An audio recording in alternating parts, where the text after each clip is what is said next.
Oke,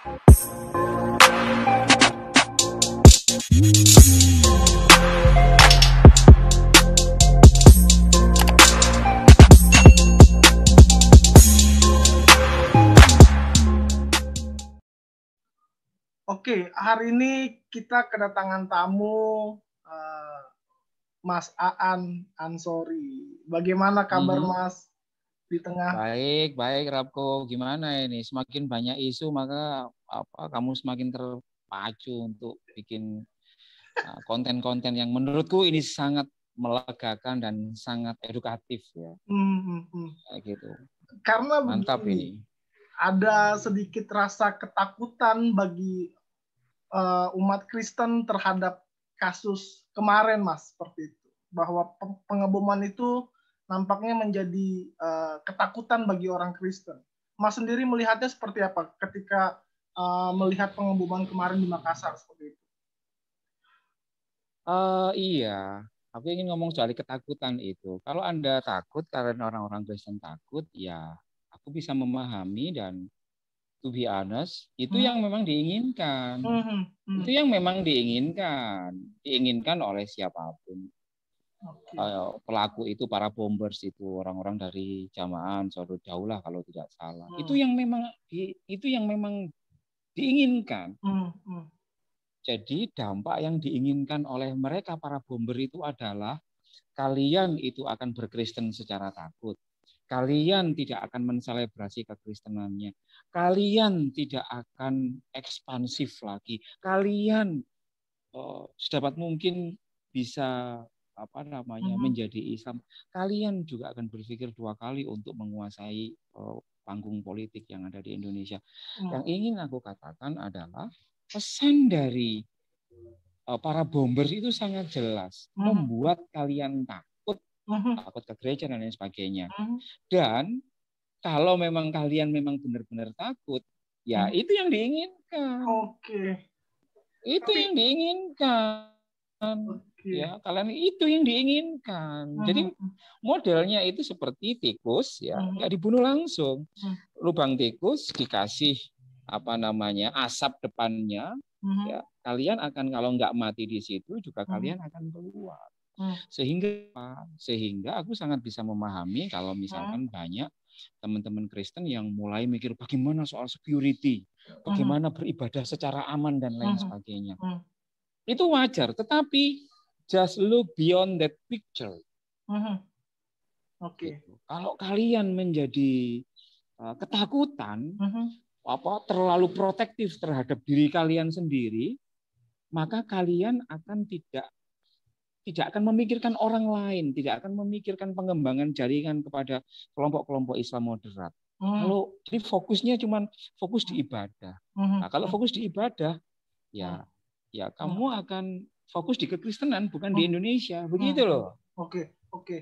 Mas, nampaknya, jadi itu yang harus dipahami. Mas, nampaknya kayaknya pengeboman itu selalu diarahkan ke gereja, kalau enggak ke kantor polisi. Apa yang Mas lihat dari pola ini? Oh, begini. Ya, kelompok Islam politik. Ya, jadi kayak gitu ya. Aku akan ngomong soal Islam politik. Islam politik itu adalah orang-orang Islam yang memaknai bahwa berislam itu tidak hanya untuk dirinya sendiri, tapi berislam itu juga harus merebut kekuasaan. Kekuasaan itu harus diislamisasi. Nah, kelompok Islam politik itu dibagi menjadi dua. Yang menggunakan kekerasan seperti ini, seperti yang dilakukan oleh JAD, ISIS, dan kelompok-kelompok yang melegalkan itu, serta kelompok Islam yang enggan menggunakan kekerasan, tapi lebih memilih jalur-jalur politik. Tapi sebenarnya mereka ini adalah satu paket. Ya, satu paket. Ya, misalkan yang kemarin ngomong, oh itu jangan dikaitkan dengan agama. Oh, enggak beragama. Aku khawatir jangan-jangan mereka ini adalah menjadi paket Islam politik, tapi sebenarnya lagi memainkan peran good cop and bad cop saja. Tapi sebenarnya ya wataknya sama. Nah, dalam kelompok Islam politik itu yang beraliran keras, itu musuh mereka itu dua setidaknya. Oke. Pertama adalah kelompok non-Islam. Hmm. Karena dalam pandangan mereka kelompok non-Islam adalah kelompok yang selalu dipersepsi itu menjadi musuh Islam. Jadi Oke. kalau Rabko itu terlihat baik, sebenarnya itu cuma pemanis saja. Karena Oke. dalam pandangan mereka, kebaikanmu itu sebenarnya kebaikan yang culas. Karena Oke. pada titik tertentu kamu akan menyerang orang Islam. Oke. Mumpung belum diserang, kami serang duluan. Oke. Itu yang pertama ya. Itu yang pertama. Ya. Jadi yang pertama itu termasuk adalah termasuk di dalam hal yang dianggap melakukan penyerangan terhadap Islam, quote unquote, itu adalah dengan berdirinya gereja-gereja. Gereja-gereja itu kan dianggap hal yang biasa saja. Tetapi ketika semakin banyak gereja, maka menurut pandangan kelompok ini, itu kalian sedang mendemonstrasikan penyerangan terhadap Islam. Itu sebabnya harus dihajar. Oke. Begitu. Oke. Itu yang pertama, musuh yang pertama. Musuh yang kedua itu adalah sistem pemerintahan yang dianggap melawan Islam. Oke. Nah, sistem pemerintahan dalam hal ini aparat keamanan yang dimiliki oleh Indonesia itu dianggap itu melakukan apa namanya?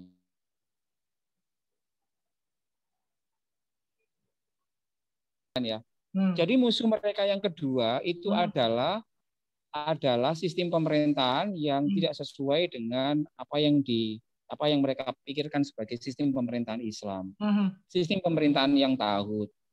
Nah, mereka sangat tidak suka dengan kepolisian dan tentara Indonesia karena tentara dan polisi di Indonesia lah yang selama ini aktif untuk merepresi kelompok-kelompok teroris itu. Jadi lengkap sudah kebencian mereka. Polrestabes Surabaya, Polresta Solo, pembunuhan terhadap beberapa kemarin itu yang siapa itu menteri mau ditusuk itu, tidak salah. Wiranto. Oh, Wiranto itu seperti itu. Jadi musuh mereka adalah dua itu setidaknya. Oke. Begitu, Mas, tapi apa yang menjadi konsep non-Islam dalam pemahaman Islam sendiri? Apakah konsep non-Islam hanya Kristen sajakah atau karena kan banyak nih soal non-Islam kan berarti ada Buddha, ada Hindu, seperti itu kan ada Konghucu, tapi kenapa yang dicecer tuh adalah Kristen aja gitu, Mas? Karena Kristen itu spesial. Kristen itu spesial. Ya. Yang spesial itu kan dua. Kira-kira yang spesial itu yang di dalam narasi Al-Quran itu kan kira-kira kan dua. Yahudi dan kalau dalam definisi, kalau di dalam istilah Al-Quran itu Nasrani. Nasrani itu dalam pandangan kekinian banyak orang Islam itu adalah orang Kristen. Mau Katolik, mau apa, yang penting the follower of Jesus. Iya. Ya. Yang idola itu kan dua. Cara pandang Islam klasik terhadap dua kelompok itu kan begini. Ya. Kalian itu saudaraku, pengikut Musa dan pengikut Isa. Tapi kan sekarang, ini menurut kacamata mereka, ini kan sekarang kan sudah ada nabi penggantinya, yakni Nabi Muhammad. Artinya apa? Artinya kamu yang dulunya Yahudi, dulunya Kristen, harusnya masuk ke agama Islam. Begitu loh. Oke. Seperti itu. Tapi kan kemudian kan teman-teman Kristen kan mikirnya enggak seperti itu. Ini yang membuat kelompok-kelompok klasik Islam menjadi marah. Karena harusnya ketika Islam itu hadir, harusnya sudah tidak ada Yahudi, harusnya sudah tidak ada Kristenan. Karena semuanya akan memilih Islam. Tapi kan tidak sesuai dengan yang mereka bayangkan. Ekspektasi itu kan tidak terjadi. Kenapa Kristen? Ya soalnya Yahudi sudah tidak ada di Indonesia. Kalau ada Yahudi, dihajar juga itu nanti. Dihajar juga. Oke, menarik ini. Gitu. Dihajar juga. Kekristenan itu spesial karena ia disebut ratusan kali di dalam Al-Qur'an term Nasrani dan lain sebagainya itu sebagai orang-orang yang harusnya menurut kacamata klasik itu harusnya tidak lagi memilih sebagai the follower of Jesus karena agama Abrahamiah Abrahamic religion itu sudah diupdate kira-kira gitu. Sudah diupdate. Jadi Yahudi itu kan kira-kira kalau Android itu kan Android versi 5. Lalu kemudian diupdate oleh kekristenan Android versi 7. Lalu diupdate lagi sekarang Android versi 10 ya. Ini Islam harusnya semuanya itu terupdate. Tapi ternyata ada orang yang masih menggunakan OS yang lama. Itu yang membuat membuat banyak orang Islam klasik itu merasa galau melihat orang Kristen. Oke, Mas, ini ada pernyataan dari Wakil Ketua Majelis Ulama Indonesia. Beliau katakan bahwa ini bukan kaitan dengan agama. Kita dengar dulu cuplikannya. Akan menyimak saudara pernyataan dari Majelis Ulama Indonesia yang mengutuk keras aksi peledakan di gereja katedral di pusat kota Makassar, Sulawesi Selatan Minggu pagi waktu Indonesia Tengah. MUI menyebut aksi ini sangat bertentangan dengan nilai ajaran agama. Assalamualaikum warahmatullahi wabarakatuh. Majelis Ulama Indonesia mengutuk dengan keras tindakan pelaku peledakan bom di Makassar pagi ini yang telah membuat ketakutan di tengah-tengah masyarakat dan telah menyebabkan jatuhnya korban jiwa. Tindakan ini jelas-jelas tidak bisa ditolerir karena jelas-jelas sangat tidak manusiawi dan sangat-sangat bertentangan dengan nilai-nilai dari ajaran agama manapun yang diakui di sini. Untuk itu, Majelis Ulama Indonesia meminta pihak aparat untuk mencari dan menangkap pelaku dan atau otak intelektual serta pihak-pihak yang ada di balik peristiwa ini serta membongkar motif dan tindakan yang tidak terpuji.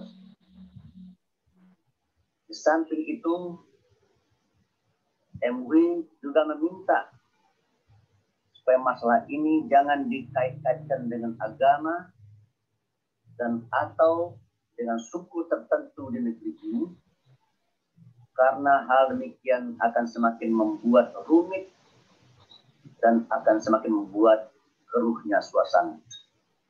Demikian, terima kasih. Assalamualaikum warahmatullahi wabarakatuh. Menyimak saudara pernyataan dari Majelis Ulama Indonesia yang mengutuk keras aksi. Gimana Mas tanggapannya? Apakah benar ini tidak ada kaitannya dengan agama seperti itu? Karena ini wakil ketua MUI sendiri yang mengatakan. Begini ya, itu menurutku aku bisa memahami kok apa yang dikatakan oleh Pak Anwar Abbas itu. Aku bisa memahami. Intinya itu adalah kalau dari kenapa aku bisa memahami? Pak Anwar Abbas itu meminta agar supaya ini dilihat sebagai sesuatu yang tindak kriminal yang sebagaimana yang lain, tidak ada hubungannya dengan agama. Sebab kalau nanti ini diteruskan dengan menggunakan klaim-klaim agama, maka nanti ini ia mungkin khawatir kalau khawatir kemudian ada kesalahpahaman, misalkan orang Kristen akan membenci orang Islam itu merasa tersudut dengan. Jadi sebenarnya aku sangat bisa memahami kenapa kok dia ngomong seperti itu. Aku juga bisa memahami sekaligus juga mengatakan betapa blundernya omongan itu. Ya. Aku bisa memahami, tetapi juga aku juga merasa bahwa betapa statement itu juga menunjukkan ketidaksensitivitasan, menunjukkan arogansi, dan mungkin menunjukkan kebodohan. Seperti itu. Letak kebodohannya di mana, Mas? Kebodohannya seperti ini. Bahwa seluruh tragedi pengeboman yang terjadi sepanjang 6 tahun terakhir ini yang berkaitan dengan Ramadan itu selalu dilakukan oleh orang yang KTP-nya beragama Islam dan mereka melakukan itu didorong oleh doktrin-doktrin tertentu yang itu memang hidup dan dihidupi di dalam cara pandang Islam tertentu. Maksudnya begini. Kalau ternyata ada pelaku, jelas kok yang melakukan itu KTP-nya Islam. Ya, KTP-nya Islam. Dan mereka melakukan itu didorong oleh doktrin agama Islam. Harusnya kemudian kalau aku jadi Pak Anwar Abbas, saya akan meminta maaf. Ya, saya akan meminta maaf atas perilaku dari sebagian atau segelintir orang Islam yang melakukan praktek seperti itu. Jadi sebenarnya omongannya Pak Anwar Abbas ini menimbulkan kebingungan dan menimbulkan apa? Menurutku ini kan arogan ya. Ini kan seperti orang yang sudah jelas harusnya ia memanggul satu tanggung jawab.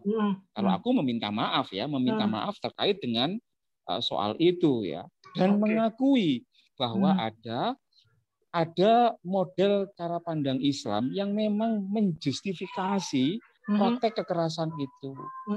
Harusnya kalau Pak Anwar ini kan dokter syariah toh. Pak Anwar ini kan dokter syariah, harusnya paham. Enggak malah kayak gini kan. Kan susahnya kan gini, Repko. Sebelum ngebom bomber ini beragama. Iya. Ketika ngebom nggak beragama. Iya ya. Ketika dikuburkan beragama, kan? Artinya apa? Saya khawatir ini Pak Anwar Abbas ini sedang nggak sadar kalau sedang dirinya itu sebagai lelucon itu kan. Saya kan khawatir kan. Iya. Dipikir seorang Islam ini kan dipikir seluruh orang Indonesia kan bodoh semuanya. Nggak bisa. Harusnya kan mereka harusnya lebih gentle dan lebih cantik gitu kan. Lebih cantik. Harusnya dia harusnya ngomong kayak gini, harusnya. Wahai orang Islam, pilihlah pemimpin yang benar-benar bagus. Jadi kalau ada tokoh-tokoh agama Islam yang meskipun ia kiai, meskipun dewa sekalipun, kalau ia ternyata mengajarkan sesuatu yang bertentangan dengan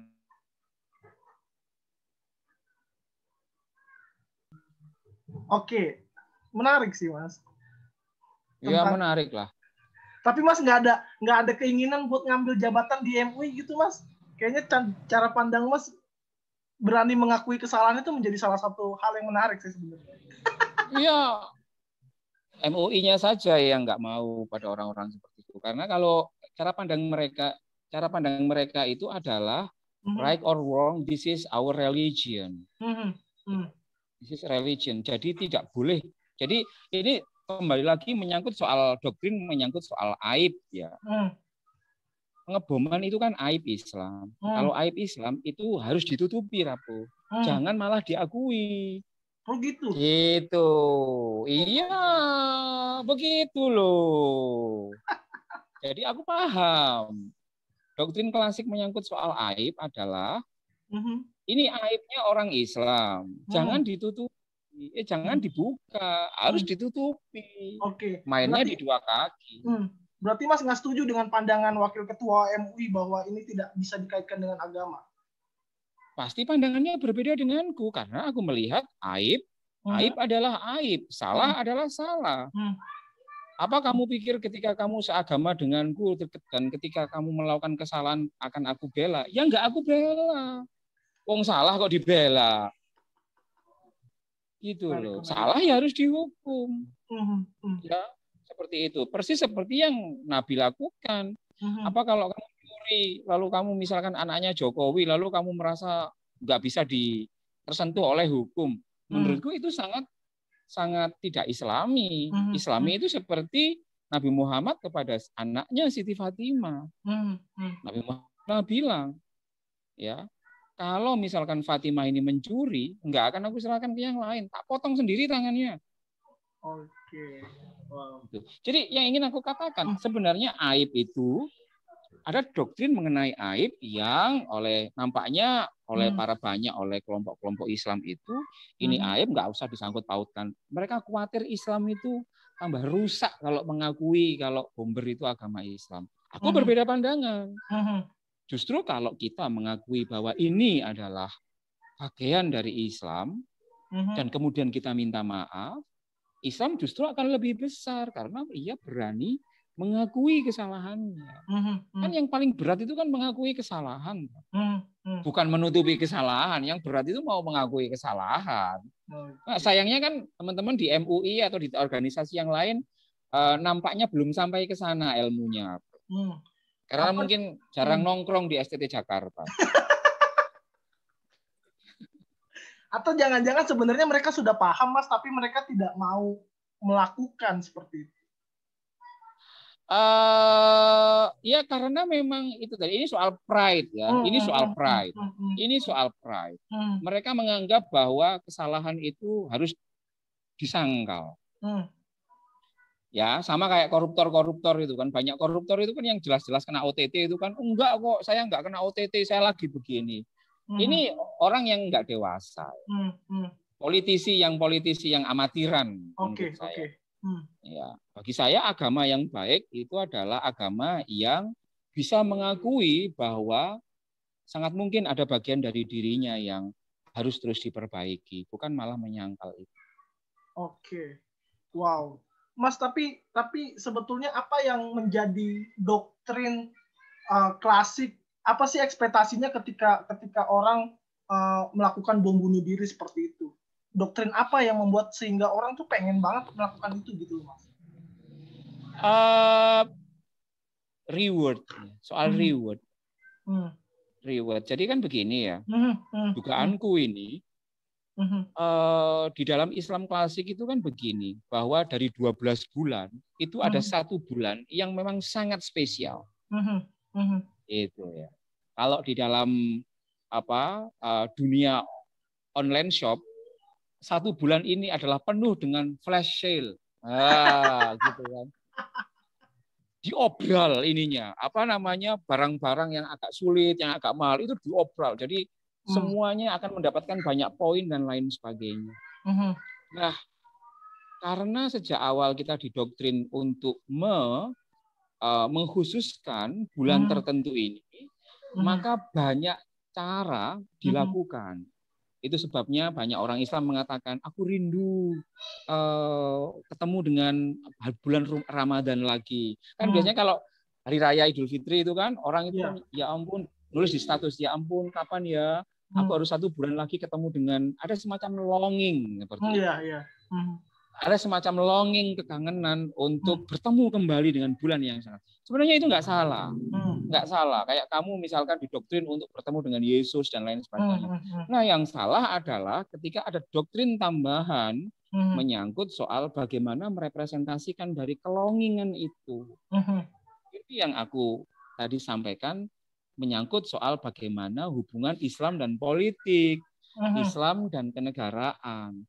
Kalau sejak awal orang itu dididik untuk meyakini bahwa dengan cara membunuh, melukai orang yang berbeda agama, dalam hal ini orang Kristen, itu mendapatkan ganjaran lebih berat, lebih tinggi, maka cara untuk menselebrasi kelongingan bulan Ramadan itu adalah dengan cara menghancurkan dan membunuh orang-orang Kristen itu mendekati bulan Ramadan. Sebab akan mendapatkan poin yang tinggi. Oke. Begitu, Lepko. Mas, bagaimana dengan konsep surga lalu 72 bidadari kalau nggak salah? Apakah itu juga? Iya. Itu tidak ada di dalam Al-Quran ya. Itu tidak ada di dalam Al-Quran. Nggak ada. Nggak ada yang ketemu 72 bidadari itu. Itu kan nggak ada di dalam Al-Quran. Itu kan dianggap semua orang semua pengebomnya laki-laki dan laki-laki hetero. Ya makanya 72 bidadari. Lalu bagaimana misalkan kalau ternyata yang ngebom itu gay? Kan nggak suka dengan bidadari. Bagaimana dengan kalau yang ngebom itu perempuan? Masa dia harus melakukan praktek lesbianisme? Jadi menurut saya itu ini lucu-lucuan saja menurutku ya, dalam arti bahwa itu sebenarnya doktrin yang menurutku sebenarnya disalahpahami. Itu kan konsep jihad. Jadi bertemu dengan bidadari itu adalah konsep-konsep dari kematian yang syahid. Oke. Jadi kan dalam doktrin kan begini, dalam doktrin Islam klasik itu kan kalau kamu berjuang di jalan Tuhan dan kamu meninggal ketika melakukan doktrin, ketika melakukan praktek itu, maka kamu matinya mati yang sangat disukai oleh Tuhan. Oke. Kayak gitu. Sayangnya doktrin ini kemudian disempitkan menjadi doktrin yang model ajaran peperangan. Jihad dimaknai hanya terbatas pada peperangan melawan orang-orang non-Islam. Kayak gitu. Sehingga apa? Sehingga doktrin mati dalam berjihad itu dimaknai menjadi mati ketika melukai orang-orang Islam seperti non-Islam seperti yang dilakukan oleh para bomber itu. Bagiku itu sama sekali menurutku ya bukan mati syahid, itu bukan jihad. Dari perspektif Islam yang tentu saja berbeda dengan perspektif Islam yang diusung oleh para bomber. Karena dalam diri kami, mati syahid itu, berjihad itu adalah membela konstitusi. Itu berjihad, membela gereja. Jadi kalau ada orang Islam membela gereja, membela hak beribadah dan berkeyakinan orang yang berbeda agamanya, itu dia sedang berjihad. Sehingga kalau ia misalkan mati dipukuli oleh orang yang nggak terima ada gereja di situ, ia bisa dikategorikan sebagai mati syahid. Dan ketika mati syahid, ia akan mendapatkan jaminan surga. Gitu. Wow, ini menarik banget diskusinya, Mas. Mas, tapi gini, Mas, maksudnya sampai saat ini bibit-bibit radikalisme seperti itu masih ada ternyata, dan ini memberikan sangat. Apa yang bisa dilakukan negara kita nih untuk kemudian mengurangi ini? Karena kemarin kalau nggak salah dalam kampanyenya Pak Jokowi ada program deradikalisasi. Ya, seperti itu. Begini loh ya, bomber ini katakanlah ya, kalau di dalam aku nggak tahu ya, tapi memudahkan seperti inilah. Bomber ini katakanlah itu adalah produk paling unggul. Ini adalah penyulingan yang tertinggi. Afturnya lah. Kayak gitu, afturnya. Nah, di bawah itu ada. Di bawah itu ada 4 lapis. Ya, ada 4 lapisan. 4 lapisan itu sendiri. Yang paling terakhir itu adalah untuk sampai menjadi bomber, ini menurutku prosesnya berlapis-lapis. Dan setiap lapisan ini juga harus dihancurkan. Jangan menghancurkan bombernya saja. Karena apa? Karena ia diproduksi oleh 3 lapis itu. Misalkan begini, kan survei yang terakhir yang dilakukan oleh IAIN, UIN Saribidaya, UIN Kalijaga. UIN Kalijaga itu mensurvei sekitar lebih dari 100-an guru-guru PAUD dan guru-guru TK di wilayah Jawa Tengah. Dan ini guru PAUD ya, guru PAUD itu ya guru sebelum TK itu. Ternyata di sana cara pandang guru-gurunya itu juga masih banyak yang mengatakan bahwa penggunaan kekerasan berbasis agama itu diperbolehkan. Bayangkan loh, ini untuk anak PAUD loh. Ya, maksudnya dilakukan Jokowi harusnya clear. Ya, mau melakukan kuratif atau preventif. BNPT itu urusannya mungkin khusus untuk teroris Densus itu kan untuk yang kuratif saja. Tapi Kementerian Agama, Kementerian Pendidikan Nasional, kalau ia tidak mengadres guru-guru, maka sangat mungkin bahwa stok untuk menjadi bomber ini sudah sejak awal dilakukan. Jadi yang bisa dilakukan itu adalah pertama dalam jangka panjangnya mereformasi pendidikan, terutama di Islam. Harus direformasi. Pendidikan Islam jangan sampai mengajarkan cara pandang yang bias. Ya, pendidikan Islam harus mengajarkan bahwa semakin orang itu berislam, semakin ia bisa menerima orang yang bukan Islam. Harus seperti itu. Gus Yakut harus pinter.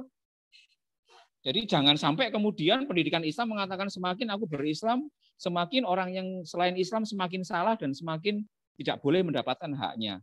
Nggak boleh itu pengajaran seperti itu. Nah, Gus Yakut sebenarnya harus merekrut para sarjana-sarjana Islam untuk bisa merumuskan bagaimana model teologi berislam yang kira-kira bunyinya seperti ini. Semakin orang itu berislam, semakin dia bisa menerima dan memahami orang di luar Islam. Semakin orang itu berislam, semakin ia bisa membela kelompok minoritas agama, minoritas identitas yang lain. Kalau itu dilakukan, nggak ada bomber, nggak ada bom. Oke. Itu sih yang bisa dilakukan oleh Pak Jokowi. Oke, Mas. Tapi nampaknya untuk melakukan itu butuh waktu yang lama nggak sih? Iya, butuh waktu yang lama. Butuh waktu yang lama. Tapi sebenarnya nggak lama-lama amat ya. Kalau misalkan aku pernah menawarkan bagaimana melawan radikalisme dan intoleransi itu dengan menggunakan skema penanggulangan virus corona. Penanggulangan virus corona itu kan semuanya kan bisa diantisipasi kan, bisa dihitung kan, dikalkulasi. Ya. Vaksinnya sekian dan lain sebagainya, mendeteksinya seperti ini. Mungkin 3 tahun akan selesai. Ya 3 tahun itu kalau misalkan proses vaksinasi itu. Artinya apa? Pemerintah itu sudah punya sistem bagaimana melawan ya kira-kira ya melawan virus corona itu sendiri yang dicek, dites, kemudian dan lain sebagainya. Kalau misalkan upaya melawan intoleransi, radikalisasi atau program deradikalisasi dilakukan dengan menggunakan model negara ini melawan corona, ya itu 4 tahun aja selesai. Tapi masalahnya kos politiknya akan tinggi. Jokowi akan dibenci oleh banyak orang. Karena yang ketika itu dilakukan proses deradikalisasi, ketika benar-benar dilakukan dengan cara yang holistik, maka tidak hanya MUI saja yang ngamuk. NU juga ngamuk. Muhammadiyah juga ngamuk karena akan menyentuh sesuatu yang sangat esensial di dalam agama Islam menurut pemahaman kelompok-kelompok ini. Tapi itu harus dilakukan. Harus dilakukan. Kalau Jokowi mau, harusnya gampang saja. Ajaran-ajaran agama yang tidak sesuai dengan Pancasila, itu maka ajaran tersebut harus dinormalisasikan. Jadi tidak boleh ada penafsiran agama yang melampaui Pancasila. Karena kalau itu melampaui Pancasila, maka ya hasilnya akan seperti ini. Ya, wong jelas ngebom ada agamanya, tiba-tiba dinyatakan tidak beragama. Nanti kalau nguburnya ada agamanya, kan bingung kan? Iya. Akrobat politiknya bingung. Oke, ini menarik, tapi nampaknya agak susah karena kemarin masalah miras aja kita berdebat panjang, ya nggak sih, Mas? Soal apa? Miras, minuman keras. Oh iya, berdebat panjang. Berdebat panjang. Tapi itu berdebat panjang karena apa? Karena itu kan masalah kan pinggiran, tidak masalah core-nya. Itu tidak akan, misalkan jangankan soal miras ya. Miras itu kan sangat jelas. Urusan yang RUU PKS saja lah. Penghapusan kekerasan seksual saja. Itu kan tarik ulurnya kan panjang. Padahal itu sudah sangat jelas siapa korban. Iya. Dan kita lagi-lagi akan terbelah. Kelompok-kelompok yang Islam politik itu akan keberatan. Nampaknya gitu. kebijakan Jokowi tidak bisa dipisahkan dengan agama nampaknya. Sejauh ini. Iya, karena Jokowi juga menurutku itu juga melakukan kompromi dengan kelompok-kelompok agama itu. Melakukan kompromi untuk, aku nggak tahu, mungkin tujuannya baik tapi tidak tahu. Tetapi ketika kompromi itu kan sangat terlihat, misalkan kenapa kok bukan Pak Mahfud yang dipilih, kenapa kok Pak Yai Amin Ma'ruf seperti itu. Jadi sebenarnya ada pilihan-pilihan kompromi politik menyangkut soal itu, yang itu juga akan berimplikasi terhadap bagaimana perang melawan intoleransi dan deradikalisasi itu. Jadi akhirnya parsial-parsial, ya, akhirnya parsial-parsial, tidak menyelesaikan secara holistik. Iya, wow, ini menarik, Mas. Tapi gini, Mas, maksudnya kaum open-minded seperti Mas ini seberapa jauh udah membantu negara dalam melakukan deradikalisasi seperti itu? Atau jangan-jangan cuma sebatas seminar kah? Atau sebatas diskusi doang, tidak terjun ke dalam masyarakat langsung seperti itu, kaum open-minded, Mas? Kalau dalam proses deradikalisasi, aku dan teman-teman melakukan pemaknaan deradikalisasi itu kan berbeda-beda ya. berbeda-beda. Kalau aku cuman begini saja. Ini yang aku pahami ya. Radikalisasi itu tidak mungkin akan hinggap dalam diri seseorang. Ya. Tidak mungkin hinggap dalam diri seseorang kalau orang tersebut itu sering bertemu, sering berkumpul dengan orang-orang yang secara doktrinal dianggap musuh. Begitu. Sehingga apa? Sehingga aku memilih jalan itu. Tugasku memastikan banyak orang Islam itu tidak sampai intoleran. Caranya dengan banyak cara. Misalkan mendorong orang itu yang paling konkret yang mungkin nggak ada hubungannya sama sekali ya. Nggak ada hubungannya sama sekali. Itu adalah bagaimana mematahkan pewarisan ingatan di jutaan orang Islam. Ingatan itu adalah ingatan yang mengatakan bahwa Kristen itu musuh Islam. Bagaimana mematahkan itu? Ya, bomber ini kan selalu pikirannya Kristen musuh Islam, kemudian harus dibom. Nah, banyak orang-orang yang juga nggak ngebom, tapi pikirannya Kristen musuh Islam. Bagaimana cara supaya mematahkan pewarisan itu? Aku konkret saja. Yang ngajak orang Islam ketemu dengan orang Kristen. Ngajak orang Islam untuk berkunjung ke gereja, ngajak orang konkret itu aja. Harusnya sekolah-sekolah itu juga mengajarkan itu. Harusnya ya. Sebab kalau tidak percuma muter aja.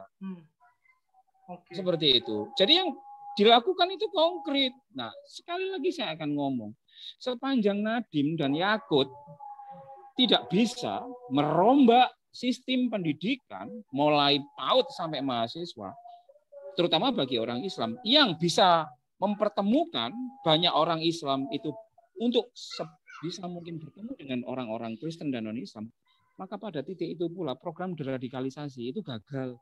Iya ya. Gagal. Cuman wacana doang berarti ya? Ya wacana doang. Iya, wacana betul. Tapi dibiayai oleh miliaran uang. Aku nggak dibiayai, tapi konkret. Konkret. Okay. Kadang-kadang mikir sebenarnya yang cocok jadi menteri ini siapa sih? Kadang-kadang mikir kayak gitu. Ini kayaknya aduh, Pak Jokowi ini harus memilih Mas Aan untuk jadi Menteri Agama ini. Sebenarnya. Oh, jangan. Ya pasti didemo sama orang itu. Masa akan membela LGBT, membela gereja kan ya kacau itu.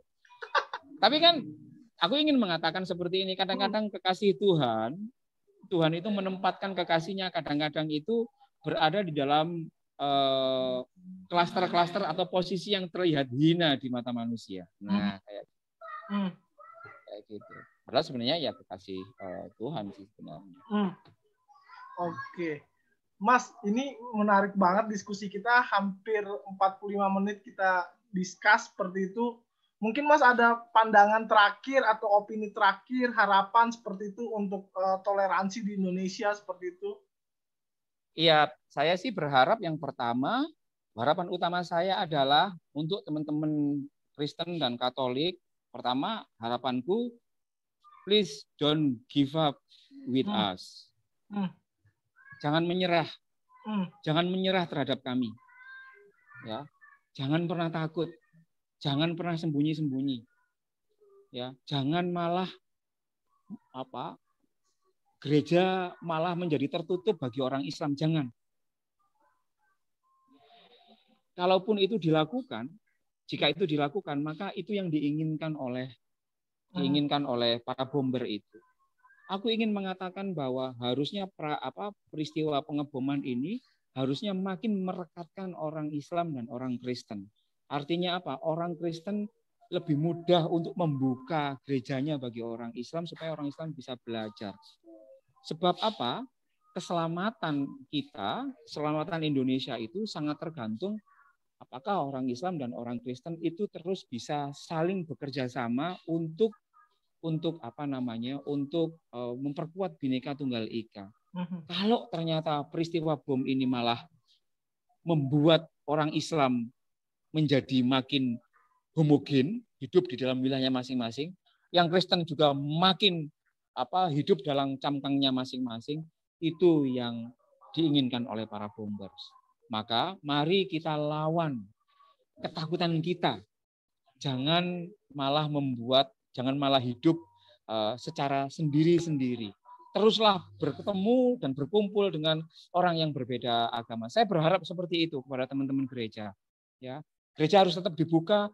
Teman-teman tidak boleh takut. Teman-teman harus merayakan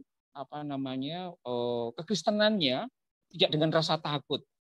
Ya, dibombardir model apapun, kalian tidak boleh takut dengan menselebrasi kekristenan kalian. Kalau Anda takut, berarti ya surem ini kebinekaan Indonesia seperti itu. Itu Rabko menurutku. Oke. Wow, ini menarik. Mas, thank you Mas. Aku akan stop. Thank you ya. Sip.